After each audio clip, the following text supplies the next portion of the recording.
Assalamu alaikum wa rahmatullahi wa barakatuh. Peace be upon you and God's mercy and His blessings.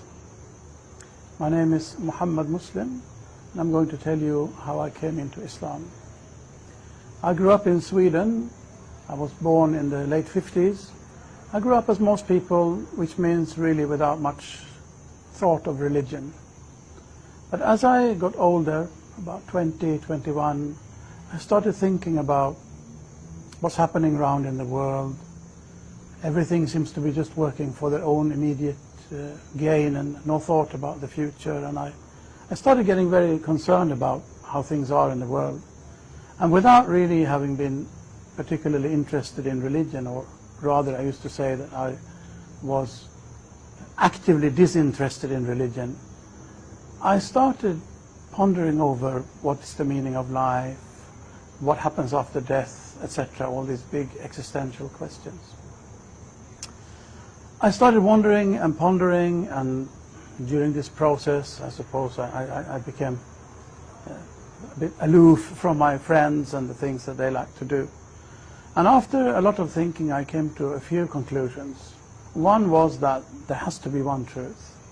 It cannot be, as some philosophers say, that what every person thinks, that's true for him or herself. There has to be one reality. What this reality is, I had no idea, but I knew that as much that there has to be one.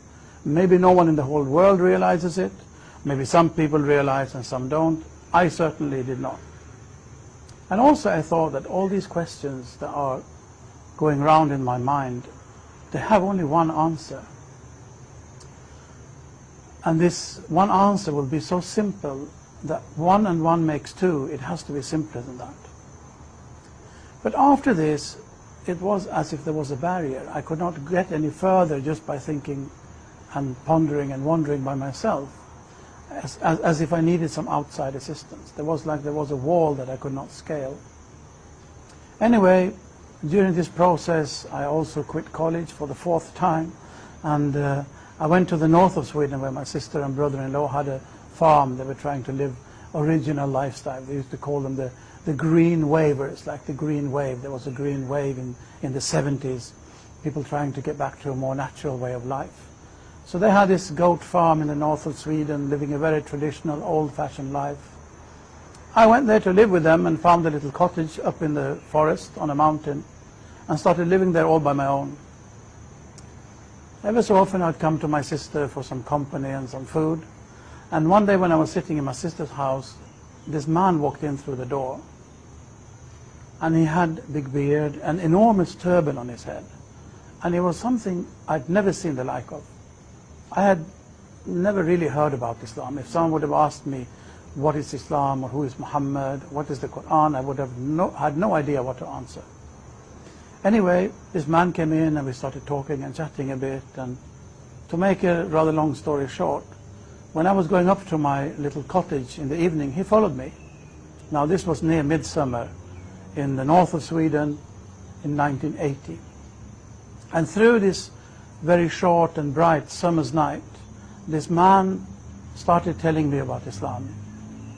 I don't really remember what he said, but I do remember the impression that he left me with. I got this impression that this man, who was rather older than I was at that time, I was 21, he was in his maybe early or even late 40s. I was almost compelled to ask him that you have lived in this country for such a long time, how come you can have such a soft heart? Now, this must be rather a strange question to ask someone that you have known for a total of a few hours. But his answer was even more strange, because he said, I don't know if I can explain it, but maybe I can show you. And he stood out there in my little room. There was only one room really in the cottage.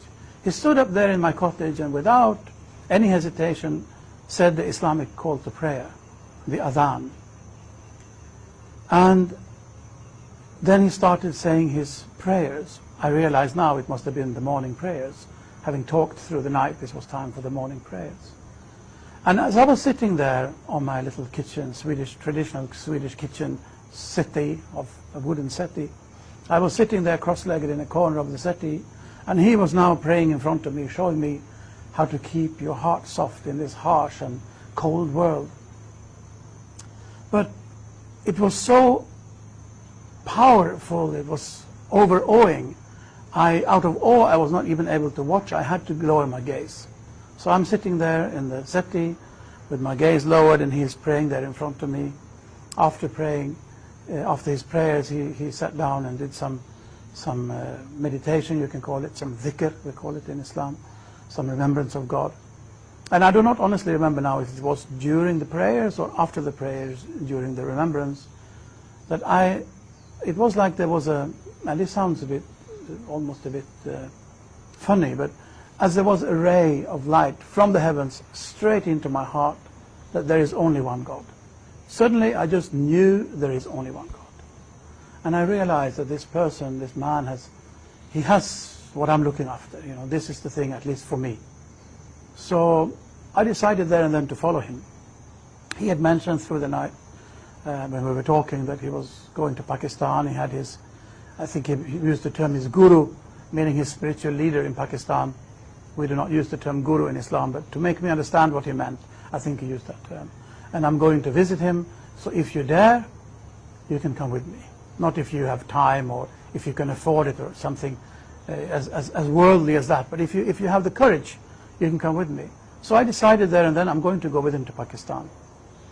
So within a week or 10 days, we got our passports and visas and everything together, and we went to Pakistan. But it was really this night somewhere very near midsummer in the north of Sweden that it happened to me. I can honestly say that in the evening I had never heard about Islam, and in the morning I was a Muslim. Already the same day he taught me the prayers, he taught me the ablutions in a very beautiful way, and that's the way it went. I went with him to Pakistan, spent my first Ramadan, my first fasting month in Pakistan, traveled with him to Morocco, spent 3 months in Morocco, and both with him and on my own traveled around Europe, visited a lot of places where Muslims live, and ended up after a couple of years as a student in a Muslim, what you call a theological school. I studied basically to become an imam. But the story of my conversion, or my falling into Islam as I prefer to call it, was this one night in the north of Sweden. So at the moment I'm working as the imam in Masjid Aisha in the city center of Stockholm, and I'm also working as a teacher of Islamic studies and Arabic language, among other things, in a Muslim adult education college or a community college, also situated in Stockholm in Sweden.